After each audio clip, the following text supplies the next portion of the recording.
ಸಿಂಹರಾಶಿ, ದುಡ್ಡಿನ ಬೆಲೆ ನಿಮಗೆ ಗೊತ್ತಿಲ್ಲ, ಗೊತ್ತಾಗೋದೂ ಇಲ್ಲ. ಬೇರೆಯವರಿಂದ ತಿಳ್ಕೊಳ್ಬೇಕಾದಂತಹ ಕಾಲ. ಅರ್ಥಾತ್ ಕೈಯಲ್ಲಿ ಹಣ ಇಲ್ಲದೇ ಇದ್ದರೂ ಕೂಡ ಸಾಲ ಮಾಡಿ ಆದರೂ ನಾನು ಏನನ್ನಾದರೂ ಮಾಡ್ತೀನಿ ಅನ್ನುವಂತಹ ಒಂದು ಧೋರಣೆ, ಅಥವಾ ನನ್ನ ಲೆವೆಲ್ಲಿಗೆ ಇದಲ್ಲ ಅನ್ನುವಂತಹ ಒಂದು ಭಾವನೆ. ಕೈಯಲ್ಲಿ ಏನೂ ಇರೋದಿಲ್ಲ, ಆದರೂ ಕೂಡ ಮಾತು ಹಾಗಿರುತ್ತೆ. ಆದರೆ ಅದನ್ನು ಸರಿಯಾದಂತಹ ರೀತಿಯಲ್ಲಿ ಅರ್ಥ ಮಾಡಿಕೊಳ್ಬೇಕು. ನಿಜವಾಗಿ ಸಂಪಾದನೆ ಮಾಡಿದಂತಹ ಹಣವನ್ನು ಆ ರೀತಿಯಲ್ಲಿ ನೀವು ಖರ್ಚು ಮಾಡಿದರೆ ಅದಕ್ಕೊಂದು ಅರ್ಥ ಇರುತ್ತೆ. ಕೈಯಲ್ಲಿ ಏನೂ ಇಲ್ಲ, ಆದರೂ ಕೂಡ ನಾನು ಇರೋದೇ ಹೀಗೆ ಅನ್ನುವಂಥವರು ಸ್ವಲ್ಪ ಪಾಠವನ್ನು ಕಲಿಬೇಕಾದಂಥದ್ದು. ನಿಮ್ಮ ಆಯ್ಕೆಯ ಕೊರತೆ ಕಾಣುವಂಥದ್ದು. ಬೇಕಾದಷ್ಟು ಆಯ್ಕೆಗಳಿರುತ್ತೆ, ಯಾವುದು ಸೂಕ್ತವೋ ಅದನ್ನು ಕೈಬಿಡ್ತಕ್ಕಂಥದ್ದು, ಯಾವುದು ನಮಗಲ್ಲವೋ ಅಂಥದ್ದನ್ನು ಆಯ್ಕೆ ಮಾಡ್ಕೊಳ್ತಕ್ಕಂಥದ್ದಾಗತ್ತೆ. ದುಂದು ವೆಚ್ಚದ ಬಗ್ಗೆ ಗಮನ ಇರೋದಿಲ್ಲ. ಇದು ಸರಿಯಾದಂತಹ ಸಮಯದಲ್ಲಿ ಕೈ ಕೊಡುತ್ತೆ. ಇದನ್ನು ಜ್ಞಾಪಿಸ್ಕೊಳ್ಬೇಕು, ಗುರುತಿಟ್ಕೊಳ್ಬೇಕು ಅನ್ನುವಂಥದ್ದು.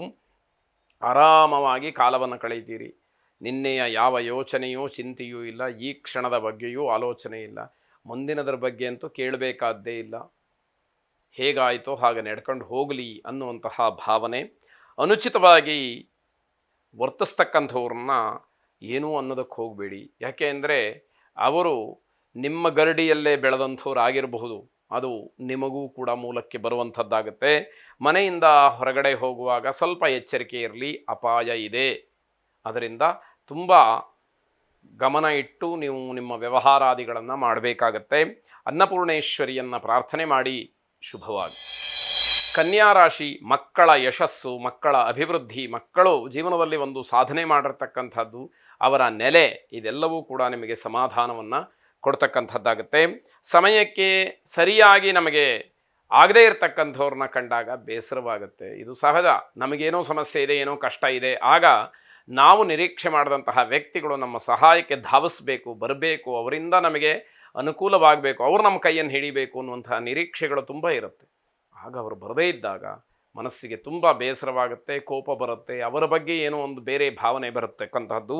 ಅಕ್ಕ ತಂಗಿಯರಿಗೆ ಸಹಾಯವನ್ನು ಮಾಡ್ತಕ್ಕಂತಹ ಒಂದು ಯೋಗ, ನೀವು ಅದನ್ನು ಮಾಡಿದಾಗ ನಿಮ್ಮ ಹೆಸರು ಶಾಶ್ವತವಾಗಿ ಉಳ್ಕೊಳ್ತಕ್ಕಂಥದ್ದಾಗಬಹುದು. ಸುಳ್ಳು ಹೇಳಬೇಕಾದಂತಹ ಪರಿಸ್ಥಿತಿ ಬರಬಹುದು. ಆದರೆ ಆ ಸುಳ್ಳಿನಿಂದ ಯಾವುದೋ ಒಂದು ಒಳ್ಳೆಯದಾಗತ್ತೆ ಅಂತಾದರೆ ಆ ಸುಳ್ಳನ್ನು ಹೇಳಿದ್ದಕ್ಕೆ ಸ್ವಲ್ಪ ಮಟ್ಟಿಗಾದರೂ ಕೂಡ ಒಂದು ಒಳ್ಳೆಯತನ ಇರುತ್ತೆ. ಯಾವುದೇ ಕಾರಣಕ್ಕೂ ಸುಳ್ಳನ್ನು ಹೇಳಬಾರ್ದು ಅಂತಕ್ಕಂಥದ್ದು ಆದೇಶ. ಆದರೆ ಅನಿವಾರ್ಯವೋ ಅಗತ್ಯವೋ ಅಥವಾ ಬೇರೆ ಯಾರಿಗೋ ಒಂದು ಅನುಕೂಲವಾಗುತ್ತೆ ಅನ್ನುವಂತಹ ಪರಿಸ್ಥಿತಿಯಲ್ಲಿ ಅದನ್ನು ಗಮನಿಸ್ಕೊಳ್ಬೇಕು. ಜಗಳದಿಂದ ಬಂಧುಗಳಲ್ಲಿ ವಿರಸ ಉಂಟಾಗಬಹುದು. ನಿಮ್ಮ ಮಾತು ನಡವಳಿಕೆ ಹಾಗಿರಬಹುದು ಅನ್ನುವಂಥದ್ದು. ನಿಮ್ಮ ಶಿಸ್ತುಬದ್ಧವಾದಂತಹ ಜೀವನವನ್ನು ಬೇರೆಯವರಿಗೆ ಮಾದರಿಯಾಗಿಟ್ಟುಕೊಳ್ಬೇಕೇ ಹೊರತು ಬೇರೆಯವರು ಅಪಹಾಸ್ಯ ಟೀಕೆ ಮಾಡುವ ಹಾಗೆ ಆಗಬಾರದು ಅಂತ ಅರ್ಥ. ಸುಬ್ರಹ್ಮಣ್ಯ ಸ್ವಾಮಿಯನ್ನು ಪ್ರಾರ್ಥನೆ ಮಾಡಿ. ಶುಭವಾಗಿ. ತುಲಾರಾಶಿ, ನಿಮ್ಮ ವ್ಯಾಪಾರ, ವ್ಯವಹಾರ, ಉದ್ಯೋಗ, ವೃತ್ತಿ ಇದೆಲ್ಲದಕ್ಕೂ ಮಿಗಿಲಾಗಿ ನಿಮ್ಮ ಆರೋಗ್ಯದ ಬಗ್ಗೆ ಹೆಚ್ಚು ಗಮನವನ್ನು ಕೊಡಿ. ಆರೋಗ್ಯ ಒಂದು ಚೆನ್ನಾಗಿದ್ದು ಬಿಟ್ಟರೆ ನೀವು ಏನು ಬೇಕಾದರೂ ಸಾಧನೆಯನ್ನು ಮಾಡಬಹುದು ಅನ್ನುವಂಥದ್ದು. ವೈವಾಹಿಕ ಜೀವನದಲ್ಲಿ ಏನೋ ಒಂದು ರೀತಿಯ ಕಹಿಯ ಅನುಭವ ನಿಮಗೆ ಆಗುವಂಥದ್ದಾಗತ್ತೆ. ಸಮಯವಿದ್ದಷ್ಟು ಕೆಲಸವನ್ನು ಮಾಡಿ, ಸಂಪಾದನೆ ಮಾಡಿ ಅನ್ನುವಂಥದ್ದು ನಿಮ್ಮ ಒಂದು ಉಪದೇಶ, ಬೇರೆಯವರಿಗೆ ನೀವು ಹೇಳ್ತಕ್ಕಂಥದ್ದು. ಆದರೆ ಆಲಸ್ಯವನ್ನು ಮಾಡಬೇಡಿ ಅಂತಲೂ ಕೂಡ ಹೇಳ್ತೀರಿ. ಆರೋಗ್ಯಕ್ಕೆ ಆದ್ಯತೆಯನ್ನು ನೀಡಿ ಅನ್ನುವಂಥದ್ದು ನಿಮ್ಮ ಮೂಲ ಮಂತ್ರವಾಗಬೇಕು ಅನ್ನುವಂಥದ್ದು. ನಿಮ್ಮ ಕಾರ್ಯಕ್ಷೇತ್ರವನ್ನು ವಿಸ್ತಾರ ಮಾಡೋದಕ್ಕೆ ಪ್ರಯತ್ನವನ್ನು ಮಾಡಿ, ಅದು ಶುಭವಾದಂತಹ ಫಲವನ್ನು ಕೊಡ್ತಕ್ಕಂಥದ್ದಾಗುತ್ತೆ. ವ್ಯಾಪಾರಿಗಳಿಗೆ ಸಣ್ಣ ಪ್ರಮಾಣದ ಲಾಭ, ಆರ್ಥಿಕವಾಗಿ ಸಬಲರಾಗ್ತೀರಿ. ಆರ್ಥಿಕವಾದಂತಹ ಯಾವ ಯೋಚನೆಗಳು ಕೂಡ ನಿಮಗೆ ಇಲ್ಲದೆ ಇರುವ ಹಾಗಾಗತ್ತೆ.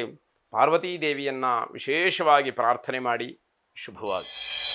ವೃಶ್ಚಿಕ ರಾಶಿ, ಹಿರಿಯರ ಆಶೀರ್ವಾದ, ಹಿರಿಯರ ಒಂದು ಅಭಿಮಾನ, ಪ್ರೀತಿ ನಿಮಗೆ ಅದರಿಂದ ಅನುಕೂಲವಾಗ್ತಕ್ಕಂಥದ್ದು, ಒಳ್ಳೆಯದಾಗ್ತಕ್ಕಂತಹ ಒಂದು ಸಮಯ. ಧಾರ್ಮಿಕವಾದಂತಹ ವಿಚಾರಕ್ಕೆ ಹಣವ್ಯಯವನ್ನು ಮಾಡ್ತೀರಿ. ಭಯದಿಂದ ಮುಕ್ತಿಯನ್ನು ಹೊಂತೀರಿ. ಧರ್ಮ ಕಾರ್ಯಕ್ಕೆ, ದೇವತಾ ಪೂಜೆ, ಹೋಮ, ಹವನ, ಜಪ, ಧ್ಯಾನ ಇತ್ಯಾದಿಗಳಿಗೆ ಬೇಕಾದಂತಹ ವ್ಯವಸ್ಥೆಯನ್ನು, ಪದಾರ್ಥಗಳನ್ನು ಕೊಂಡುಕೊಳ್ತಕ್ಕಂಥದ್ದು, ಹಣವನ್ನು ಖರ್ಚು ಮಾಡ್ತಕ್ಕಂಥದ್ದಾಗಬಹುದು. ಅಲ್ಪ ಸಮಯದಲ್ಲಿ ಹೆಚ್ಚು ಕೆಲಸಗಳಾಗ್ತಕ್ಕಂಥದ್ದು, ವಿಶೇಷವಾದಂತಹ ಸಮಾಧಾನ ಮನಸ್ಸಿಗೆ ಸಿಕ್ಕತ್ತೆ. ರಿಯಲ್ ಎಸ್ಟೇಟ್ ಉದ್ಯಮಿಗಳಿಗೆ ಆ ವ್ಯವಹಾರ ಕೈ ಹಿಡಿತಕ್ಕಂತಹ ಒಂದು ಯೋಗ, ಅದರ ಸೂಚನೆ ಕಾಣುವಂಥದ್ದಿದೆ. ಆದಾಯ ತನ್ನಿಂದ ತಾನೇ ಹೆಚ್ಚಾಗ್ತಕ್ಕಂಥದ್ದು. ಹಳೆಯ ಹರಕೆಗಳೇನಾದರೂ ಇದ್ದರೆ, ದೇವರಿಗೆ ಏನಾದರೂ ಬೇಡ್ಕೊಂಡಿದ್ದರೆ ಹರಕೆಯನ್ನು ತೀರಿಸೋದಕ್ಕೆ ಉತ್ತಮವಾದಂತಹ ಸಮಯ. ಶರಬೇಶ್ವರನನ್ನು ಪ್ರಾರ್ಥನೆ ಮಾಡಿ. ಶುಭವಾಗಿ.